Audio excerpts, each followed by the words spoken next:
Saudi আরবে যারা কন্ডাক্টারি করে, একটা কন্ডাক্টারের যদি আপনি প্রতিদিন 500 থেকে 600 টাকার কাজ করেন, তাহলে আপনাকে টাকা দিতে সে পারবে। আর যখন আপনি কাজ করবেন মনে করেন যে 300 টাকার, 350, 400 টাকার, তখন কিন্তু আপনাকে টাকা দিতে পারবে না।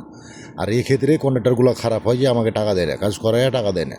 আসলে কি জানেন, যে সৌদি আরবে আপনি না সব জায়গাতেই যদি কন্ডাক্টারের ফায়দা করতে পারেন, তাহলে কি আপনাকে টাকা দিতে পারবে। আর সৌদি আরবে যারা থাকে কন্ডাক্টার, তারা কিন্তু বাড়ি বিক্রি করে এনে টাকা দিবে না। অবশ্যই কাজ করতে গেলে আমরা ভেবে চিন্তে কাজ করতে হয়, আজকে কত টাকার কাজ করলাম, 500 না 600 না 300 না 400।